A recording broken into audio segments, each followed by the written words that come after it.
at Emily's birthday party. She invited her ex-boyfriend, Daniel, despite my objections. Everyone started cheering for them to play the kissing card game, where they had to pass a card using only their lips. The card slipped, and they ended up kissing each other. Daniel turned to me and asked, "It was an accident, my fault, Ethan. You don't mind, right?" Instead of making a scene like I used to, ruining everyone's mood, I smiled, sat down, crossed my legs, and said, "No, it's fine. Go ahead." From that day on, I stopped holding anything against Emily. Even when she told me she needed to go take care of Daniel, I smiled and advised her on how to look after a sick person. But she panicked, her eyes reddening as she grabbed my hand frantically. "Ethan, aren't you even a little jealous?" Chapter 1. At Emily's birthday party, I stood there watching as she and her ex-boyfriend played a truth or dare punishment game, egged on by the crowd. They held a transparent kiss board between their lips. The rule was to hold it in place using only their mouths for 10 seconds without dropping it. Just as their lips were about to touch the board, I couldn't take it anymore. "Stop, Emily. Don't you think this game is too much?" Everyone looked disappointed, muttering under their breath. And one of Emily's friends teased Emily, "Your Ethan has quite the temper." Emily's face immediately darkened, and she began tapping the board with irritation. "So what? There's a board in between. It's not like we're really kissing. Can't you stop killing the fun?" I felt a pang in my heart. In our 3 years together, she had never cared about my feelings. I had told her many times not to invite Daniel, yet she still ignored me and invited him to celebrate. "Don't be so petty. I'm over him," she said. "Besides, everyone here is a mutual friend, and he just went through a breakup. It's just to help him relax." Yeah, all our old friends were here, and I was the only outsider. I was always jealous of Daniel, and every time I caused a scene in front of everyone, Emily's friends started to dislike me. Watching the two of them so close and carefree, I suddenly felt exhausted. "Emily, my stomach hurts," I said. In the middle of this standoff, Daniel clutched his stomach in pain. Emily, looking both worried and anxious, said, "I'll go buy you some medicine now." But someone stopped her. "Emily, the game's not over yet. Are you trying to skip out on drinking? What do we do then? Should we wait until I get back?" Daniel, pale-faced, forced a smile and asked, "Ethan, could you do me a favor and grab the medicine from the pharmacy around the corner?" "Daniel, when did my boyfriend become someone for you to order around?" Emily snapped, sounding annoyed but acting obedient nonetheless. "Ethan, could you please help Daniel get his medicine? He usually takes this brand for his stomach. It works really well." She handed me her phone, showing me a picture. I recognized that medicine immediately. Once, Daniel had posted on social media about Emily taking care of him, and that exact medicine had been in the picture. In a fit of jealousy, I had thrown all the same medicine in our house away, only for Emily to call me crazy. Seeing that I wasn't budging, she looked a bit embarrassed. "Honey, could you do me a favor as a birthday present? I'll reward you tonight," she whispered sweetly, trying to coax me.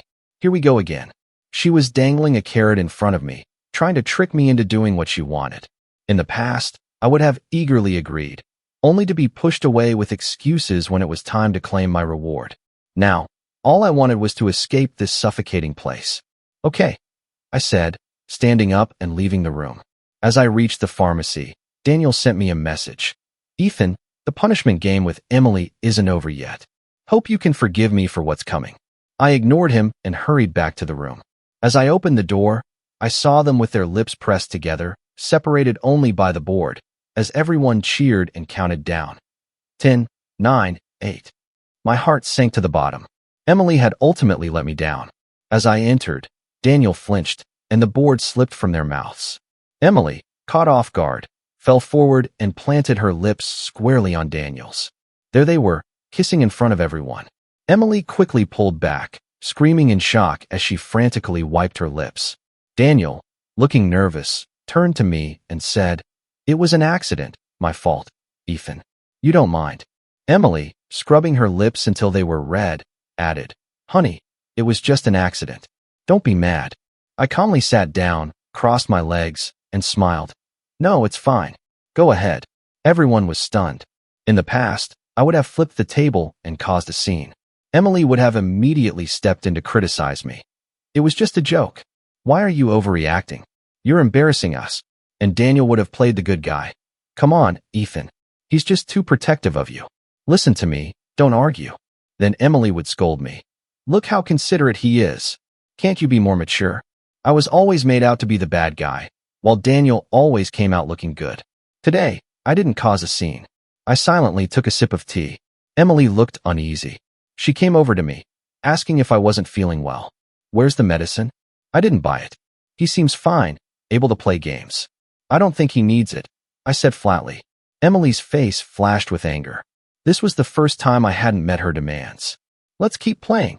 She glared at me before turning to Daniel to urge him on. Daniel glanced at me, then smiled and suggested, maybe we should stop? I waved dismissively. No need to worry about me. You two go ahead. Everyone cheered, praising how understanding I was. Emily's face, however, darkened. For the rest of the games, Emily was even more enthusiastic in interacting with Daniel, sharing a finger biscuit, pinching each other's noses, and finally, they even toasted together with crossed arms. I wasn't angry at all. In fact, I felt sleepy. It was late, and all I wanted was to go home and sleep. Everyone had a great time, but Emily's face didn't look so good. I checked my watch. It was already 11:30. How about we call it a night? I want to go home and rest, I said. Everyone was surprised, and Emily's face showed a fleeting trace of relief, though it quickly disappeared, replaced by her usual frown. We were all having fun, and we were planning to head to a bar to keep the party going. Don't spoil the mood. I was confused and shook my head. I'm not spoiling the mood. You guys can go ahead. I'm just really tired. Daniel, looking guilty, said, Ethan, are you mad at me again? I'm sorry. I admit I went a bit too far with Emily today, but we're just friends. Emily stepped in front of him with a cold face. There's no need to apologize. He's just having one of his old episodes again. I yawned, tears welling up from exhaustion. I'm really not mad. How about this? You guys go to the bar, and I'll cover the tab. Deal. Emily saw my tears and seemed momentarily pleased, but when she understood what I was saying, her face darkened instantly. I didn't bother arguing anymore. I threw down a card and walked out. Once I got in my car, I called my boss, Mr. Jenkins. Mr. Jenkins, I'm willing to relocate to City C as soon as possible. You finally made up your mind. Don't worry, the company will take care of you. He had been trying to convince me for a long time, saying young people should prioritize their careers, but I had hesitated because of Emily. Thankfully, her constant antics had cured me of my love-struck foolishness. When I got home, I went straight to bed. In the middle of the night, a loud bang jolted me awake, as if someone had kicked the door. The room light suddenly blazed on, blinding me. Emily stood leaning against the door frame, with Daniel by her side. Sorry for disturbing you so late, Ethan, Daniel said apologetically. Emily drank too much, and I didn't feel comfortable letting her go home alone, so I brought her here. Suppressing my irritation at being woken up, I coldly replied, All right, take her to the guest room to sleep. Just as I was about to go back to sleep, Emily angrily shoved Daniel aside and yanked the covers off me. Ethan, you're not even a little worried about me? Not even one call. You used to always pick me up. Chapter 2. Indeed, in the past, no matter who she was out with, I would always call to check on her safety. If it got too late, I would personally drive to pick her up. But all that ever got me was ridicule from her friends and scolding from her. They laughed at me for being overly attached and teased that Emily was strict with her husband. Emily would always lash out at me to save face. Ethan, I'm an adult. I have the right to my freedom. Stop controlling me and get lost. Thinking of this, I pulled the blanket back over myself. You always said I was too controlling. Now that I'm giving you freedom, isn't that what you wanted? She was rendered speechless, her face flushing red. I'm feeling dizzy. Could you make me some hangover soup? She asked, trying to soften her tone.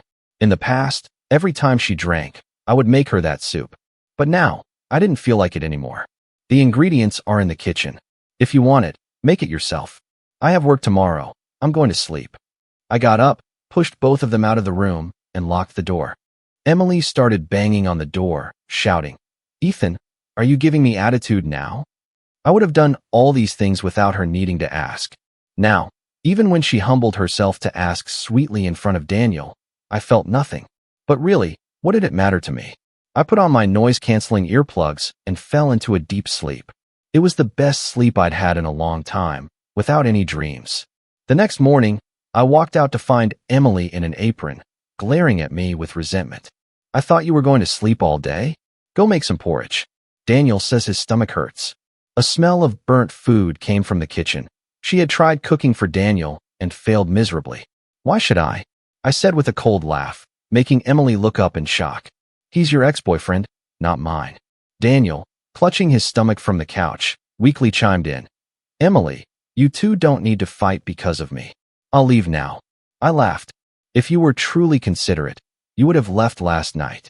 Ethan, my friend sent me home late, and I had been drinking. What's wrong with letting him crash on the couch?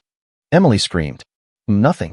I wouldn't even mind if you slept next to him, I said nonchalantly as I headed to the bathroom. The sound of things being thrown and a door slamming followed. When I came out, they were both gone, and the kitchen was a mess, with broken pieces of a burnt pot scattered on the floor. I didn't bother cleaning it up. I went straight to work. For the next 3 days, Emily didn't come home. I saw her post on social media. In the photo, she was wearing a loose men's shirt, holding up a pan-fried bun with chopsticks. And you really know me well. You know I love pan-fried buns. Daniel didn't appear in the picture, but I could see his hand wearing a watch. It was the same watch Emily had given me for our anniversary last year.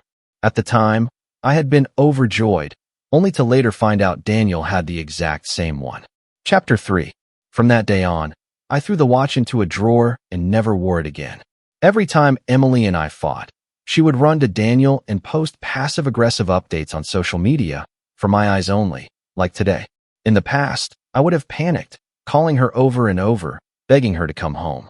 Even when it was her fault, I would let it go, and she would return like a haughty princess, casually asking, "Have you learned your lesson?" But now, I didn't care anymore. I liked her post, and then knocked on my boss's office door. "Boss, when can I leave?" "The sooner the better." He smiled approvingly. "I've already told Lewis to make arrangements. It's rare to see you finally come around. Don't worry, your salary will double when you get there." When my coworkers heard I was moving to City C, they congratulated me, and someone asked, "What about your girlfriend?" I smiled and said, "We've broken up. We weren't right for each other." They nodded knowingly. Over the next week, I was busy handing over my work until I saw Daniel's latest post on social media. I said I wanted to see the ocean tomorrow, and you're taking me at dawn. You're the best. The picture was of 2 figures sitting on the beach, facing the sea in peaceful tranquility. Emily commented, "Of course, I'm your ever-reliable best friend who never lets you down." I liked the post and commented, "Wishing you both everlasting love." The post was quickly deleted, and shortly after, Emily called me. I didn't pick up and put my phone on silent. After working late until 7 p.m., I checked my phone to find dozens of missed calls and messages. Emily's messages read, "Don't get the wrong idea. It wasn't just the 2 of us at the beach. A whole group of us went, and we stayed in separate rooms. I've been sleeping in a different room at Daniel's house these past few days. The other day, I didn't have clothes, so I borrowed his shirt because I got caught in the rain. I've cooked dinner at home. I'll come pick you up tonight." I was surprised. This was the first time she had ever tried to explain herself. In the past, when I saw posts like this, I would lose my temper and argue, but she wouldn't even bother explaining. She'd just say, "Only insecure people think so negatively. We're just good friends now." That I didn't care anymore and genuinely wished them well. She started explaining and even tried to make peace. In all 3 years together, she had never cooked for me. Emily always said she wanted to be spoiled like a princess forever, and princesses don't cook. Yet every time Daniel had a stomachache, she would rush over to cook him a full meal. If I ever got upset, she would coldly say, "Daniel is sick. He can't keep eating takeout. What's wrong with me cooking for him?" And if I protested, she would add, "If you feel it's unfair, stop cooking. I can eat takeout forever." I would always give in because I didn't want her eating unhealthy food. Looking back, I can't believe how foolishly in love I was. Thankfully, I've finally woken up. "Okay," I replied to her last message. I figured it was time to tell her in person that it was over. When I got downstairs, Emily was waiting by the car, waving at me. Before I could walk over, she ran up to me, linking her arm with mine. "Working overtime is tough. I made your favorite sweet and sour ribs and braised shrimp." For a moment, I was shocked. Was this really Emily? She had actually cooked for me, and even came to pick me up from work. "Ethan, why have you been ignoring me for so long?" Emily's eyes reddened as she spoke, clearly hurt. I gently pulled my arm free, pausing for a moment before replying. Because you always complained that I was too controlling, that you didn't have enough freedom. I thought giving you more space was what you wanted. She bit her lip, looking guilty. I only just realized over the past few days that I've gotten used to you caring for me, to having you around. Even though I was with them, I kept thinking about you. That's why I came back early. Cooking is really tiring, but I'll do it more often for you, okay? I stayed silent, meeting her hopeful gaze. In the future, we won't have that chance, I finally said. Her expression changed. What do you mean? Before I could answer, her phone rang. Emily, I'm at the airport and my stomach hurts. It was Daniel again. Emily reacted instinctively, tensing up with worry. Daniel, ask someone there for some hot water. I'll be right there. She hung up and looked at me apologetically. I'm sorry. Daniel isn't feeling well. I need to go pick him up. I nodded. I understand. Go ahead. I left some stomach medicine and a thermos in the car. You can go to my office and fill it with hot water. There might not be any pharmacies near the airport, I added, smiling as I gave her detailed instructions for taking care of a sick person. Remember, people with stomach issues shouldn't just drink porridge. Toast is actually better for them. Emily's eyes reddened. Ethan, why are you suddenly saying all this? I smiled. Because you've gotten so used to me taking care of you. I'm guessing you wouldn't know how to care for someone else. Go on. Daniel's waiting for you at the airport. She looked panicked, clutching my hand desperately like a mad woman. Ethan, are you not jealous at all? I sighed, but before I could respond, my coworker approached us. Liam, I've been looking everywhere for you. Oh, is this your girlfriend? He asked, glancing at Emily with a friendly smile. Nice to meet you, ma'am. Liam here told us you two had broken up, but clearly that's not true. You're such a supportive girlfriend, letting him move to City C for work. Impressive. My coworker's bluntness hit Emily like a freight train. Her expression changed instantly. What did you say? Ethan is moving to City C. Her body trembled as her nails dug deep into my arm, leaving marks. I frowned and pulled my arm free, speaking calmly. Yes, I made the decision 2 weeks ago, on your birthday. Let's break up. Ethan, you don't mean that, do you, honey? She asked, using a term of endearment she rarely ever called me in the 3 years we were together. Chapter 4. In the past, I used to cling to her, asking her to call me husband, but she always said it felt awkward and refused. Now, when she finally called me that, I didn't want to hear it anymore. It's not just words of anger, Emily. I'm serious. I looked at her tear-filled eyes, my voice calm. I'm leaving this city soon, starting a new life elsewhere. Take care of yourself from now on. She bit her lip so hard that blood started trickling down. My coworker finally sensed the awkwardness and quickly excused himself, slipping away unnoticed. I frowned, turned away from her, and hailed a cab to go home and pack my things I had been organizing over the past few days. Emily followed me home, storming in to block my way. I've already swallowed my pride and come back to cook for you. What more do you want? I admit I went too far before, but I've been making it up to you, even ditching my friends for you. Isn't that enough?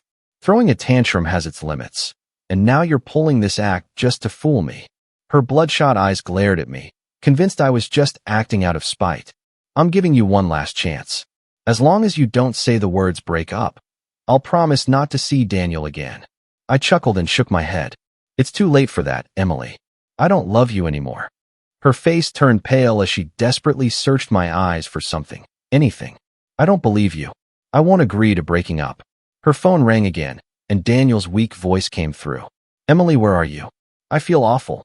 Please hurry. I can't make it. You should ask the airport staff for help, or call an ambulance. Emily hung up the phone with a hard look on her face. I was surprised. This was the first time she had ever refused a request for Daniel. He's a grown man. He can take care of himself. I can't always be there for him, she explained to me. I couldn't help but laugh at the absurdity. How ironic. In the past, during holidays or special occasions, whenever Daniel called, Emily would drop everything to go see him. Back then, she would scold me, saying, Daniel is all alone, and it's my responsibility as his friend to take care of him. Don't be so narrow-minded. He's in the past, and now we're just the best of friends. So she knew all along that what she was doing wasn't right, but she kept gaslighting me into accepting it, some kind of compliance test. How ridiculous. What are you laughing at? Emily looked at me, confused. I finally understand why Daniel's girlfriend left him. He deserved it. I sneered. He has an ex-girlfriend who doesn't know any boundaries, claiming to be his best friend and constantly by his side. What normal woman could tolerate that? Ethan, how could you say that? Emily shrieked, like a cat whose tail had been stepped on. I'm saying that both you and Daniel are pathetic, completely clueless about boundaries. You both deserve to be dumped, I said, each word clearly, watching her stagger from the impact. You're insulting me. I didn't bother replying, simply grabbed my suitcase and walked out the door. Emily lunged at me, hugging me from behind. You're right, it's my fault. I'll change. Please don't leave me, honey. I know I was wrong. Her warm tears burned my back, but the feeling only disgusted me. You never cherish something until it's about to be lost. How sickening. Don't call me honey anymore. Let go, I said coldly.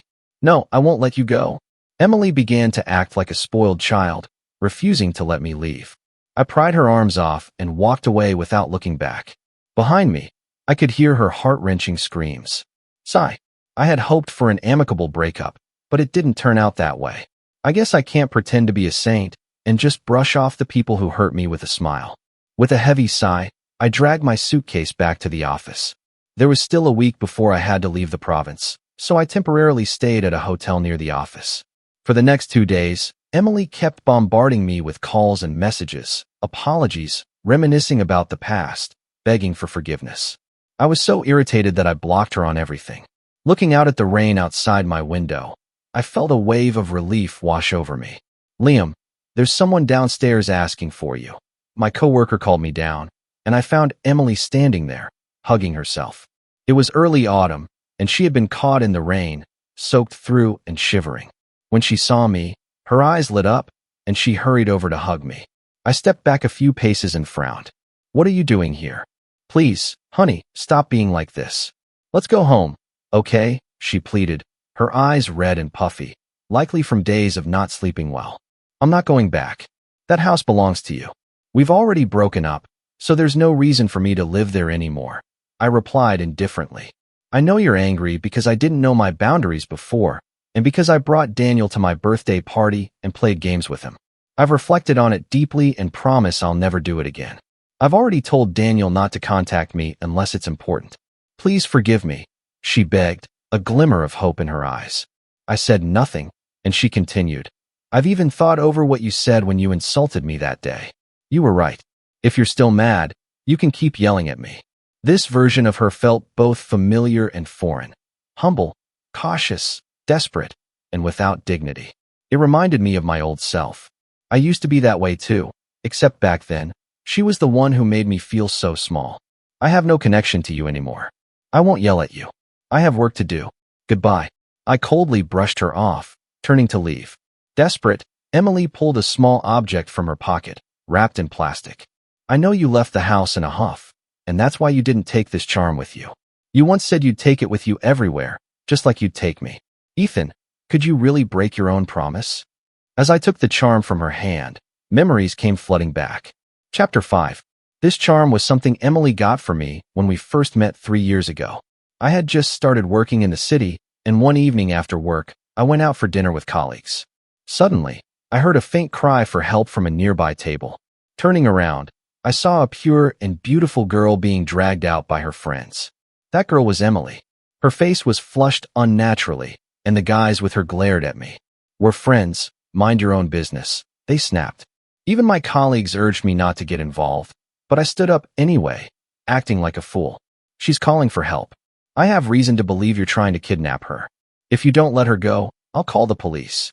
It was already late, and there weren't many people left at the barbecue stand. The leader of the group, a guy with bleached hair, slapped me across the face. You little punk, you think you can threaten me? That night, I got beaten up by several of them until my colleagues called the police. At the station, I found out that Emily didn't actually know those guys. She had been heartbroken and went out drinking by herself, but suddenly started feeling dizzy, and those guys took advantage of the situation. The police warned her, "Young lady, don't go drinking alone again. You could have been drugged." The officers told me I had saved her from something terrible, as those thugs had a notorious reputation and had caused trouble before. They knew how to fight, just enough to hurt me without leaving any serious injuries. Emily cried and thanked me for saving her, promising to take care of my wounds until I healed. That's how we met. Afterward, she went to a temple and got me a charm, telling me to keep it on me for protection. When we got together, I cherished that charm, always keeping it close to me. Carrying this is like carrying you. It protects me, and I'll protect you for life, okay? I once vowed to her. But after deciding to break up, I no longer wanted to carry it. Emily, I wasn't the one who broke the promise, I sighed, reminding her. You were the one who asked to be with me in the first place. You said you liked me because I made you feel safe, but later on, you found me annoying and you deliberately avoided me to spend time with Daniel instead. You're the one who wore down my love little by little. You can't blame anyone else. Emily bit her lip so hard her whole body trembled. Before I could say anything more, her eyes rolled back, and she fainted on the ground. I had no choice but to carry her to the couch in the lobby and borrow a thermometer from the front desk. As I suspected, she had a high fever. Completely drenched, she curled up in her sleep, her face twisted in pain. It struck me then that in the past, she never had to get caught in the rain. Whenever it rained, no matter where she was, I would call her immediately to ask if she needed an umbrella or a ride home. But she always responded with cold indifference. I'm an adult. I know how to avoid the rain. If I don't have an umbrella, I can buy one. Can you stop bothering me? My endless care and protection were only met with her irritation and contempt. Ethan, please don't leave me, she murmured after taking some medicine. Her eyes fluttered open, full of helplessness and pleading. I shook my head slowly. I've already called your friends to come pick you up. I have something to do, so I won't be staying. Emily grabbed my sleeve, tears pouring from her eyes. In the past, I couldn't stand to see her shed even a single tear. It would break my heart. But now, I felt nothing. Liam, there you are? We've been looking all over for you. Come on, the boss and everyone else have already left for the restaurant. They're waiting for the guest of honor, you. My coworker came to get me just as Daniel arrived. Emily, are you okay? He rushed to the couch, reaching out to feel her forehead. I stood up and walked away. Behind me, I could hear Emily's heart-wrenching cries, followed by her yelling something at Daniel. None of it mattered to me anymore. A week later, I finally flew to City C. The colleagues there were friendly, and work became even busier. Yet despite everything, Emily still hadn't given up. She sent me messages every day, trying to get my attention. I tried making your favorite sweet and sour pork. It's a bit ugly, but it tastes pretty good. I had another nightmare without you here. I keep having bad dreams. It's raining again today, but I've gotten used to carrying an umbrella in my bag, just in case. After all, you won't be there to pick me up anymore. A pigeon fell off the balcony. I bandaged its wing. It's so pitiful. Ethan, I miss you so much. She went through countless numbers to send me these messages over the span of 2 months. In the past, I was the one sharing every little thing with her, just like that. I remembered the time I found a stray kitten on the street, took a picture, and sent it to her. This poor thing, can I bring it home? It took her a long time to reply. I'm allergic to pet hair. We can't have it.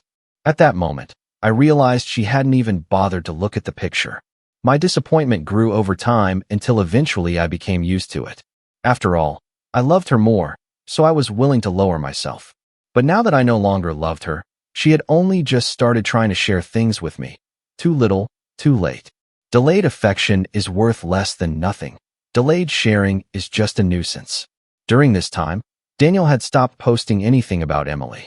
He used to post about her at least once or twice a week, whether they were out having fun or she was taking care of him, cooking and bringing him medicine. Chapter 6. Now, Daniel's social media is filled with melancholic posts, much like the overly dramatic musings of a teenage boy. If this had been before, Emily would probably have shared in his sadness, but now watching him act like this, I find it amusing, like watching a clown perform. During my 6 months in City C, Emily continued sharing her life with me relentlessly. I no longer bothered blocking her, although I had no idea where she got so many new accounts. After completing my first project, my boss invited me back to celebrate. I made plans with a colleague to pick me up from the airport. However, upon landing, I saw Emily waiting there from a distance. As soon as she spotted me, her eyes lit up with excitement. My colleague texted me, "Sorry, Ethan, she was too persistent. I'll make it up with 3 drinks later. Emily approached, looking thinner and more worn than I remembered. Ethan, can't we even stay friends after the breakup? I had to beg your colleague to tell me you were coming back today. I didn't know how to respond. Seeing the hint of grievance on her face, she smiled, grabbed my luggage, and said, "Come on, I'll drive you to the restaurant."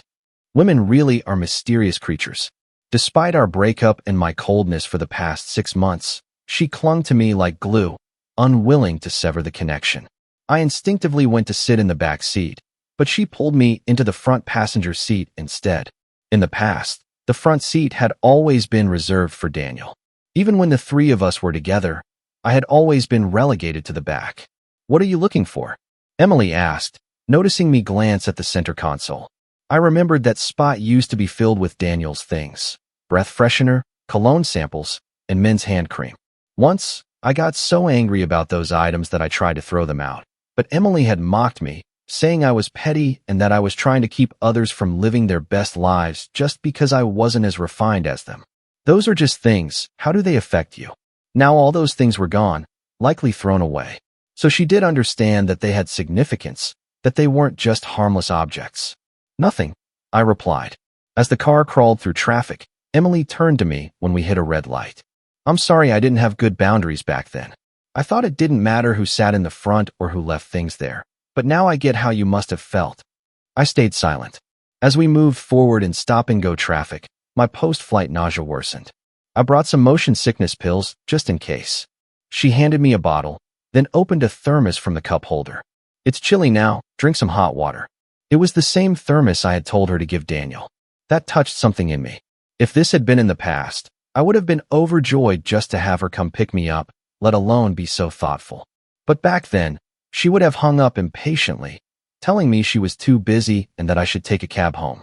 As for motion sickness pills, I'd only ever seen her prepare them for Daniel, even though I suffered from motion sickness. On that winding mountain road trip, Emily had given the only pill to Daniel, saying, "Daniel's stomach isn't good. If he throws up, it'll be really bad for him.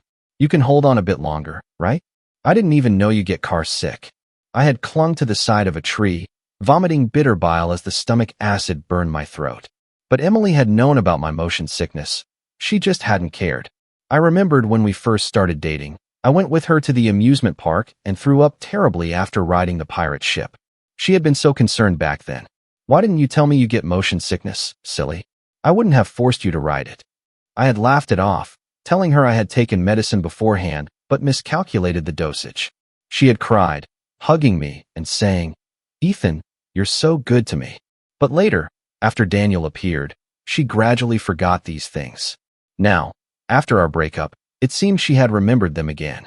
When we arrived at the restaurant, I hesitated. She smiled at me and said, "Go ahead, don't drink too much." I nodded and went inside. By the time the dinner ended, it was already 11:30 p.m. Stepping out, I was surprised to find Emily still waiting by the roadside. When she saw me, she got out of the car and handed me a hangover remedy. "Drink this, it'll help you feel better." I was puzzled by her change. Why had she become like this? It was as if we had never broken up, only that our roles had been reversed. Now she was the one being clingy and attentive. "Emily, you don't need to do this. We're all ready." I started, but she cut me off before I could say broken up. "Can't I just do this as a friend?" Her eyes were red, her nose pink, and she sneezed. She had probably been sitting in the cold car all evening, unable to start the engine and stay warm. "Ethan, I never knew how hard it was to wait until now." Once inside the car, she looked at me with sad pleading. Yes, I remembered how I used to wait for her all the time. Like the time it snowed, and she dragged me to karaoke with her friends. They had all egged her and Daniel on to sing a duet. I couldn't stand the atmosphere and went outside for some air. I sat outside for half an hour, but she never came to check on me. Out of stubbornness, I stayed outside for another hour. It wasn't until Emily came out to use the bathroom that she saw me sitting there like an idiot. I had been waiting for almost 2 hours. The wind that night was freezing, and the snow had soaked my clothes. I caught a fever. "Are you stupid? Why didn't you say something? Serves you right for getting sick," she had scolded, showing no concern, only irritation. "I'm sorry I was so immature back then, letting you sit out in the cold and watch the snow like that," Emily said softly, Now her apology finally circling back to hit her. It's fine, it's all in the past. I didn't ask you to wait for me today, so don't blame me if you get sick. My tone was calm, but she froze at my words. All I had done was return the words she had once thrown at me. The difference was that back then, I would have been soothed by her simple apology. Now, it was impossible. We drove in silence. Emily's eyes were red, and she kept glancing at me. When we reached the hotel parking lot, her phone rang. Emily, I miss you. Can you come see me? It was Daniel, of course. Emily furrowed her brow, about to respond when she sneezed again. You're sick? Where are you? I'll bring you some medicine, she said. I opened the car door, laughing quietly to myself. Seems like you're not lacking in people who care about you. I'll get off here. From the other end of the phone, Daniel had clearly heard my voice and shouted, Of course, you don't care about Emily, but I do. You should stay away from her and stop making her miserable. I had nothing left to say, so I grabbed my suitcase and left. No matter how much Emily called after me, I didn't look back. Her voice faded into the wind. That night, Daniel smugly posted on social media, Longing does get a response. You finally came to see me. I chuckled to myself and tossed my phone aside before heading to the bathroom. When I came back out, I had a few missed calls. I only went to see Daniel to make things clear. I told him I don't want to be friends anymore. From now on, we're done. Don't misunderstand. His post was just him being presumptuous.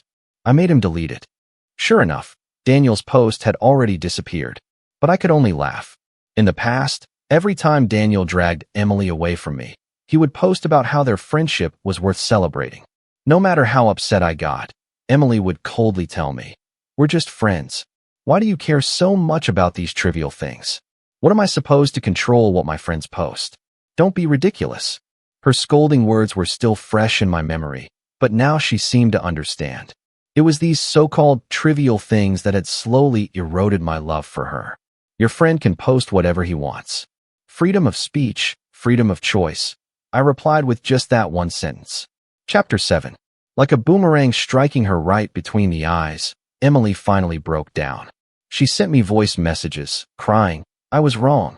I truly know I was wrong. Now when he tried to drive a wedge between us, I finally felt the pain you must have felt back then. It's my fault I didn't stop him when I should have. Instead, I fueled his arrogance, belittled and criticized you. I was the one who pushed you away. I'm so sorry, Ethan. Listening to her tearful voice, I felt nothing. If she had realized this earlier, maybe things would have been different. But now, it didn't matter anymore. I turned off my phone, ignored her, and slept soundly through the night. The next morning, I packed my bags and went down to the hotel lobby. It was already 10 a.m. As I pulled out my phone to call a cab, I heard Emily's voice. I'll take you to the airport. She was curled up on the lobby sofa, dark circles under her eyes even more prominent. I realized she must have returned after cutting ties with Daniel and waited for me all night. There's no need. You didn't rest, so you shouldn't drive, I said calmly, dragging my suitcase toward the exit. Emily rushed after me, blocking my path, her eyes red and swollen. It was on my birthday, wasn't it? I didn't quite understand what she meant. She struggled to speak, her voice hoarse. That day, I ignored all your objections and insisted on inviting Daniel to the party. Then during the games, I intentionally got too close to him to provoke you. But you didn't get angry anymore. You even encouraged me to stay with them while you left alone. Was that when you started to give up on me? I shook my head. No, that was just the last straw. Her face crumpled, and tears began to flow. I know I did so many things wrong before. Over the past 6 months, I've reflected on everything. I think about it, and I want to slap myself. It was my fault.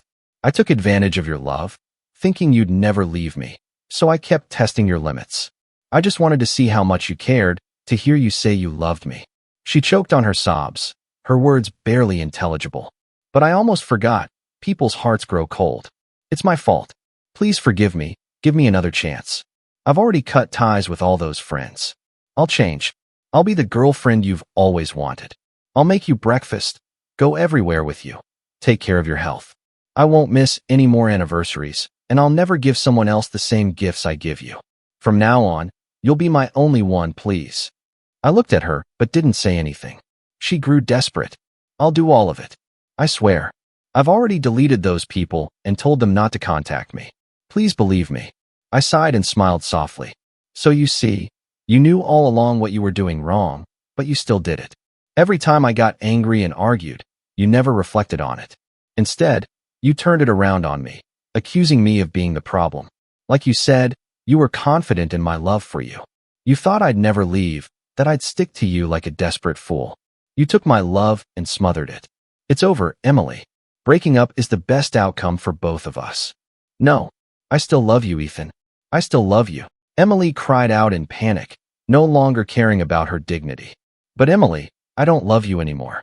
I'm someone who deserves someone better, someone who'll stand by me through thick and thin, who won't expect me to carry the entire burden. That's the kind of person I'll love. Emily collapsed, clutching her head and sobbing uncontrollably, struggling to catch her breath. Goodbye, Emily, I said, dragging my suitcase and walking away without looking back. Goodbye to the person I once loved with all my heart. When I can no longer remember why I was ever hurt, that's when I'll have truly forgotten you.